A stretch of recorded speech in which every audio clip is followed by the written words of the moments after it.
오늘 주시는 말씀은 마태복음 12장 38절에서 45절 말씀이 올시다. 마태복음 12장 38절에서 45절 신약성경 20페이지에 기록이 되어 있습니다. 자, 이제 찾으셨으면은 우리 저하고 같은 목소리로 38절에서 45절까지를 우리 같이 봉독하십시다. 그때에 서기관과 바리새인 중 몇 사람이 말하되 선생님이여 우리에게 표적 보여주시기를 원하나이다. 예수께서 대답하여 가라사대 악하고 음란한 세대가 표적을 구하나 선지자 요나의 표적밖에는 보일 표적이 없느니라. 요나가 밤낮 사흘을 큰 물고기 뱃속에 있었던 것 같이 인자도 밤낮 사흘을 땅속에 있으리라. 심판 때에 느니웨 사람들이 일어나 이 세대 사람을 정죄하리니 이는 그들이 요나의 전도를 듣고 회개하였으며니와 요나보다 더 큰 이가 여기 있으며 심판 때에 남방 여왕이 일어나 이 세대 사람을 정죄하리니 이는 그가 솔로몬의 지혜로운 말을 들으려고 땅 끝에서 왔으며니와 솔로몬보다 더 큰 이가 여기 있느니라. 더러운 귀신이 사람에게서 나갔을 때에 물 없는 곳으로 다니며 쉬기를 구하되 얻지 못하고 이에 가로되 내가 나온 내 집으로 돌아가리라 하고 와 보니 그 집이 비고 소재되고 수리되었거늘 이에 가서 저보다 더 악한 귀신 7을 데리고 들어가서 거하니 그 사람의 나중 형편이 전보다 더욱 심하게 되느니라. 이 악한 세대가 또한 이렇게 되리라. 아멘. 일반적으로 세상 법정에서 재판을 할 때는요, 그 판결에 가장 중요한 역할을 하는 것이 바로 증거라는 거하고 evidence, 그 다음에 증인입니다. witness. 왜 증거와 증인이 필요한 거니까 재판에는 믿음이 존재하지를 않습니다. 그래서 증거와 증인이 필요한 것입니다. 다시 말하면 원고나 피고나 모두가 다 거짓말을 할 수 있다는 것이고 실제로 지지 않기 위해서 또는 이기기 위해서 거짓말을 아주 많이 하는 곳이 바로 법정이라고 하는 곳이죠. 코르트. 즉 위선이 난무하는 곳입니다. 사도 요한은 이 믿음과 표적, 증거, 믿음하고 표적하고의 상관관계에 대해서 요한복음 20장 26절에서 29절 사이에 도마의 사건을 예를 들어서 예수께서 하신 말씀을 가지고 아주 잘 설명을 하고 있습니다. 여드레를 지나 세대들이 다시 집안에 있을 때에 도마도 함께 있고 문들이 닫혔는데 예수께서 오사 가운데 서서 가라사대 너희에게 평강이 있을지어다 하시고 도마에게 이르시되 네 손가락을 이리 내밀어 내 손을 보고 네 손을 내밀어 내 옆구리에 넣어보라. 그리하고 믿음 없는 자가 되지 말고 믿는 자가 되라 그랬어요. 예수께서는 증거를 요청하는, 자기가 눈으로 봐야, 자기가 확인해야 믿겠다라고 하는 도마더러 뭐라는 거니? 너는 믿음이 없는 자다, 이렇게 말씀을 하셨습니다. 도마가 대답하여 가로되 나의 주시며 나의 하나님이시니이다. 예수께서 가라사대 너는 나를 본고로 믿느냐? 보지 못하고 믿는 자들은 복되도다 그러셨어요. 교회 초기에는 예수 그리스도를 믿는 이게 도대체 뭔지, 뭐 오늘날도 그렇죠. 예수님을 믿는다고 그러지만은 뭐가 믿는 건지 안 믿는 건지를 잘 알기가 어렵다고요. 그래서 이제 교회 초기에서 하나님께서 특별한 역사를 하시는 게 바로 뭔거니까 예수 그리스도를 믿는 사람에게 외적인 증거가 나타나는 거예요. 겉으로 증거가 나타나는 거예요. 그것을 방언으로 생각한 때가 있었습니다. 특별히 사도행전 10장 44절에서 48절에는 가이사랴에 살고 있는 고넬료라고 하는 이달리아대의 백부장 집에서 베드로가 설교를 하는 중에 발생한 사건이 있었어요. 그 사건이 하도 하도 놀라워서 이 점에 대해서 누가가 사도행전에 기록해 놓은 것이 있는데, 베드로가 이 말 할 때에 성령이 말씀 듣는 모든 사람에게 내려오시니 베드로와 함께 온 할례 받은 신자들이 이방인들에게도 성령 부어주심을 인하여 놀라니 이는 방언을 말하며 하나님 높임을 들음일러라 그랬어요. 그래서 그때 당시에 그 베드로가 이방인의 집, 고넬료네 집에서 아이고 성령께서 은사를 주시네, 또는 성령께서 세례를 주시네 하고 보고서 깜짝 놀라게 된 사건이 바로 뭔가 보니까 그 사람들이 방언을 말하더라 이렇게 돼 있어요. 그런데 정작 사도 바울은 고린도전서 12장 4절 이하에서 방언이라고 하는 것은 성령께서 주시는 많은 은사 중에 하나일 뿐 사람마다 각기 다른 은사를 받으니까 어떤 사람은 방언을 하지만은 어떤 사람은 못하는 것도 있다. 그래서 방언하는 것이 성령의 세례를 받은 것에 증거가 되는 것은 아니라고, 이렇게까지 부정적으로 말은 안 하더라도 그것이 증거라고는 말을 안 하고 있습니다. 왜 그런 거니? 그 외에도 여러 가지 다른 은사들이 있기 때문입니다. 왜 증거가 필요했을까요? 사도행전에 기록된 사도시대 교회는 오늘날의 교회와 아주 다릅니다. 그때는요 신약 성경도 없던 시절의 일이었었어요. 신약 성경은 그 사도시대 교회 이후에 한참 후에 비로소 신약 성경이 나왔기 때문에 그때 당시만 하더라도 사도들이 우리 주님께서 이런 말씀을 하셨다 하고 사도들이 하는 설교를 들으면서 예수님은 저런 분이구나 하고 생각할 정도였으니까 자연적으로 믿음이라는 게 도대체 뭐냐라는 것을 구체적으로 정리해 놓은 때가 아니었었어요. 따라서 이제 그 당시만 하더라도 다시 말하면은 그 믿음에 대해서 그리스도인으로서의 믿음에 관해서 제대로 정리가 되지 않은 상태에서는 외부로 나타나는 표적이 아주 중요했던 겁니다. 그런데 이제 세월이 흐르면서 100년, 200년, 1000년, 2000년 이렇게 세월이 흐르면서 사도들의 가르침이나 또는 그들이 기록한 글들로 구성이 된 신약 성경과 아울러서 이스라엘의 경전인 그 구약 성경 이런 것들을 전부 연구하면서 신학자들이 그야말로 믿음이 무엇이냐라는 것을 구체적으로 이론적으로나 실증적으로나 여러 가지 면에서 정리를 해왔죠. 이제 그러다 보니까 믿음이라는 건 이런 거구나 해서 굳이 외부적인 겉으로 나타나는 표적이 필요하지 않게 되었어요. 그러자 이제 사람들은 점차 표적을 요구하지 않게 되었죠. 믿는 사람에게 겉으로 나타나는 표적이다라는 것이 점점 사라지면서 좋은 점도 있고 나쁜 점도 있어요. 첫째 이제 그런 표적이 중요하지 않게 되면서는 어떤 점이 좋아지는 거니까 표적을 가지고서 믿음을 판단하려 할 때에는요 사람들은 자연적으로 위선을 하게 돼 있어요. 위선을. 예수 믿는 사람이 이렇게 뭐 인상 쓰고 다니면 되겠느냐, 뭐 매너도 좋아야 된다 어쩐다 그러면은 그냥 모이면은 그때만 겉으로 그렇게 나타내죠. 이런 위선이라고 하는 것은 참 좋지 않은 것인데 어쩔 수 없어요.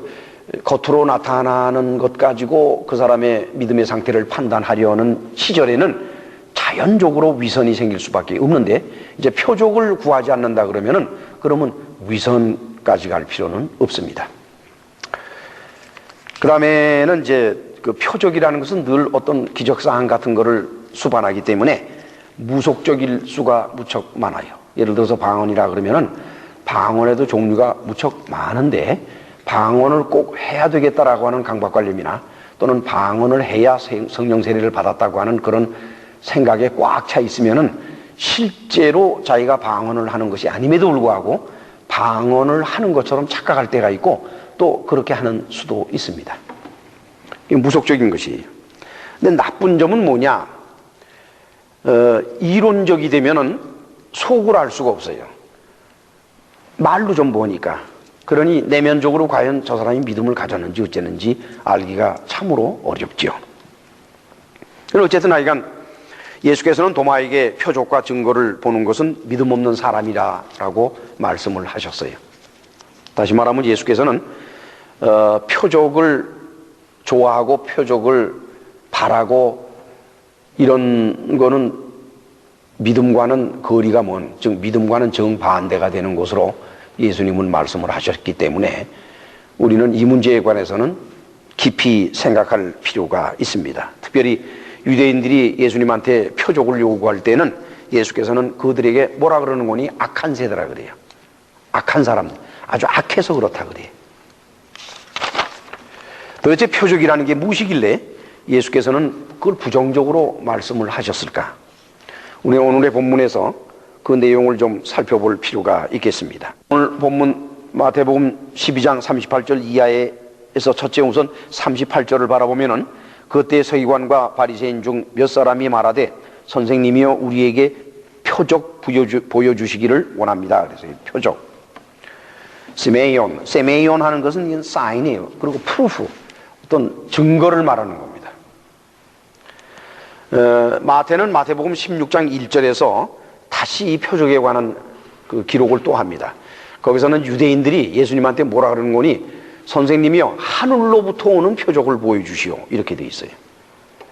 이스라엘은 전통적으로 하나님에게서 주신 어떤 표적을 요청을 할 때에는 하늘에서 직접 내려오는 것을 많이 생각을 하죠. 여러분들이 기억나시나 모르겠습니다만은 모세가 나타낸 표적들도 하늘에서 만나가 떨어지는 거라든가 또는 이제 그 하늘에서부터 놀라운 사건이 벌어지는 그런 것들을 모세를 통해서 이스라엘 백성들이 보았죠. 그러니까 이스라엘 백성들은 모세를 선지자로 믿는 거예요. 그 다음에는 이제 특별한 예로서는 이제 엘리야 선지자가 있죠. 엘리야 선지자는 그야말로 하늘에서 불이 내려와 가지고 그래서 물이 흥건히 젖어 있는 그 재물에 불이 붙어요. 그래 가지고 타지요. 그러니까 하늘에서 불이 내려왔으니까 얼마나 명확한 표적이 돼요. 그래서 그런 식으로 유대인은 표적이 하늘에서 내려오기를 원하는 겁니다. 그러니까 병고침이 일어난다든가 이런 것에 대해서는 그렇게 크게 그렇게 표적으로서 생각을 안 하는 거죠. 표적이라 그러면은 위에서 내려오는 거. 병고침 이런 것은 일종의 마술의 하나다 이렇게 보는 겁니다.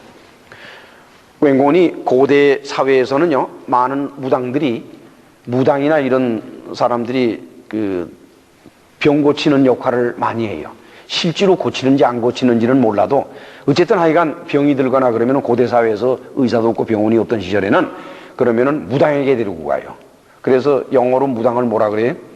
메디신맨이라 그래요. 메디신은 약이죠. 그것이 고대 사회의 관습이기 때문에 예수께서 사람의 병을 고친다 하는 이런 여러 가지 사건이 벌어지더라도 유다 나라의 바리새인들이 그걸 보고서 깜짝 놀라서 아이고 하나님의 아들이다 이렇게 말하지는 않습니다. 그걸 기대할 수가 없어요. 그건 일종의 메디신맨들도 그런 거를 한다라고 생각하는 와중에서는 마술사가 또 하나 왔구나 이렇게 생각을 얼마든지 할 수가 있어요. 그 당시 유대인들의 입장으로 봐서는. 그러나 하늘에서 표적이 떨어지는 것은 그건 부정할 수가 없는 거죠. 그러니까 하늘에서 내리는 표적을 보여달라 이렇게 되는 거죠. 이제 계속해서 마태복음 12장 39절로 40절 사이에 바라보니 예수께서 대답하여 가라사대 악하고 음란한 세대가 표적을 구하나 선지자 요나의 표적밖에는 보일 표적이 없느니라 이렇게 했습니다. 악하고 음란한 세대다. 표적을 구하는 유대인들에게 예수께서는 너희는 악하다. 둘째로 너희는 음란하다. 이렇게 얘기를 했습니다.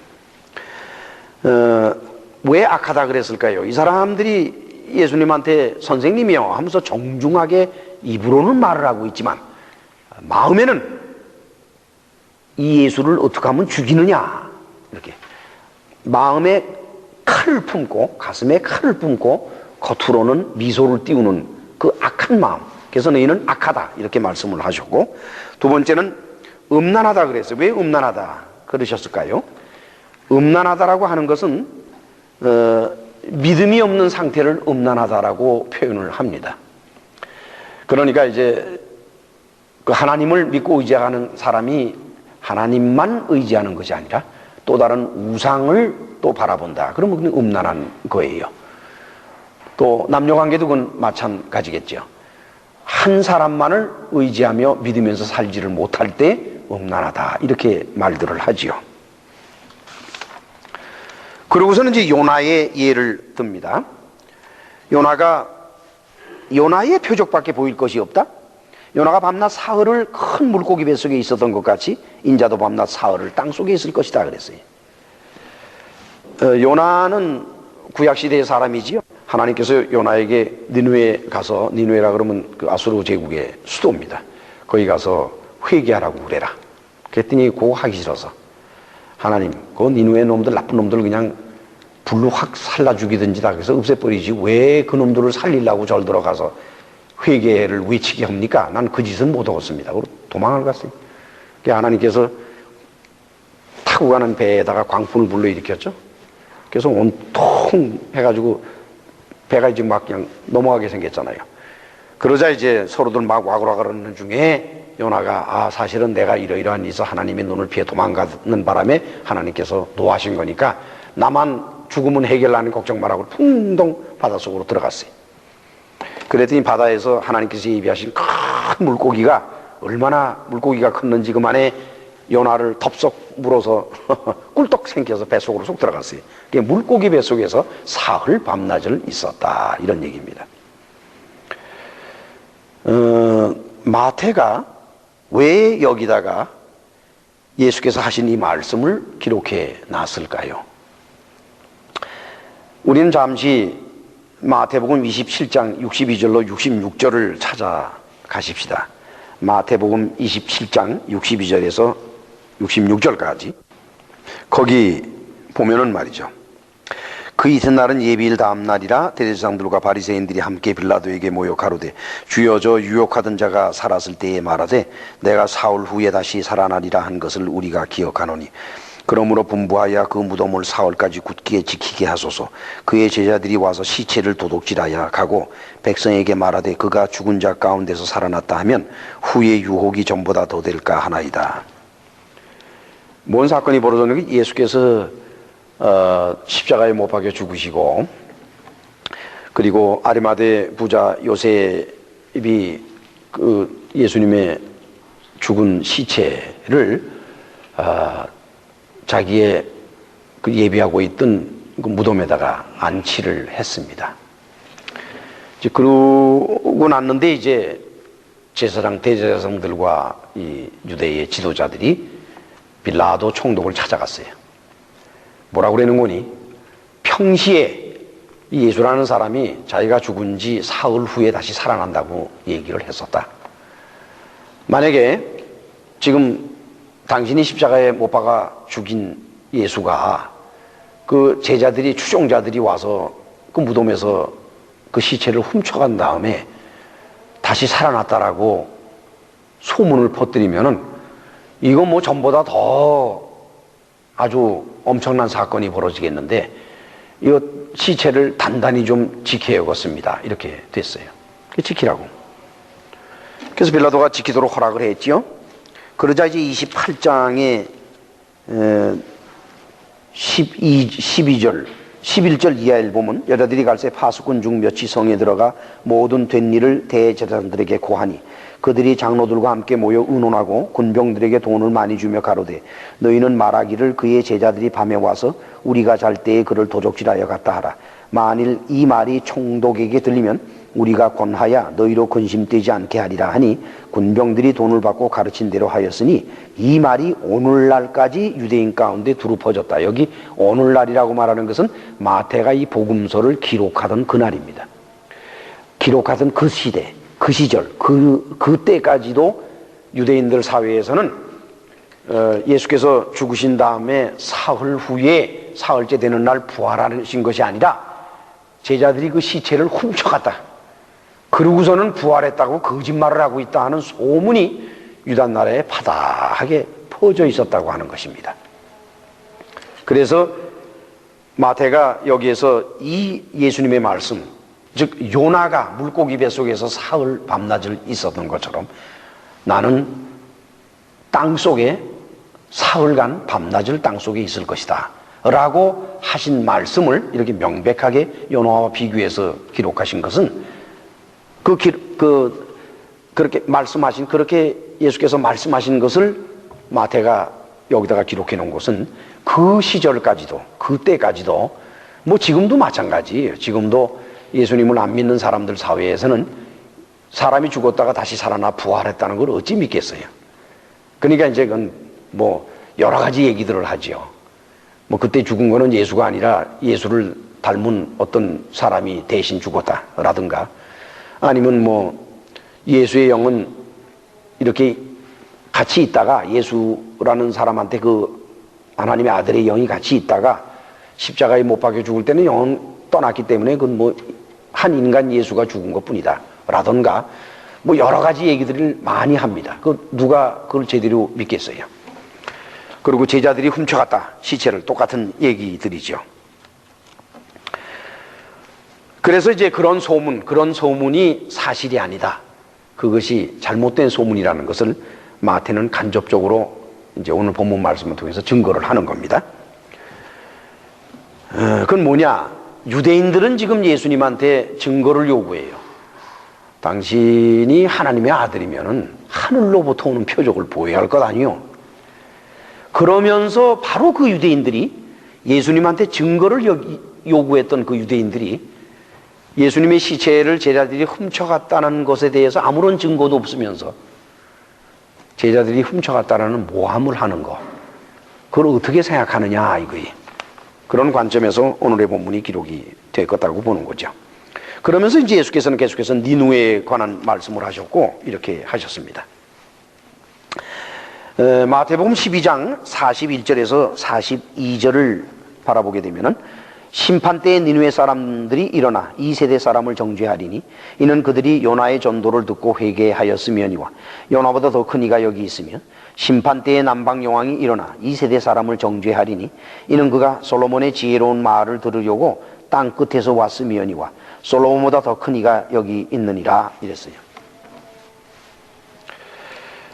여기는 예수께서 지금 니누의 사람이라든가 이방인, 남방 여왕, 이렇게 이방인을 쳐드는데, 특별히 니누에라 그러면은요, 아수르 제국이기 때문에 아수르 제국은 북이스라엘을 멸망시킨 원수 나라예요.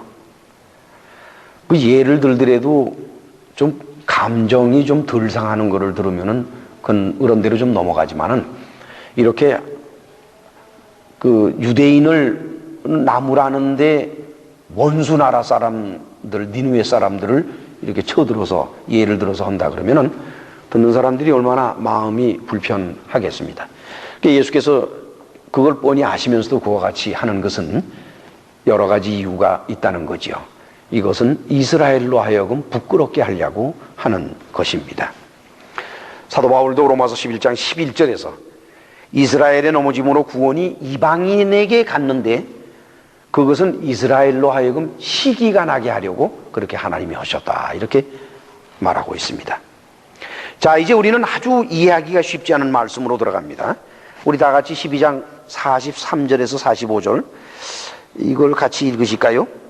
더러운 귀신이 사람에게서 나갔을 때에 물 없는 곳으로 다니며 쉬기를 구하되 얻지 못하고 이에 가로되 내가 나온 내 집으로 돌아가리라 하고 와보니 그 집이 비고 소재되었거늘 이에 가서 저보다 더 악한 귀신 7을 데리고 들어가서 거하니 그 사람의 나중 형편이 전보다 더욱 심하게 되느니라.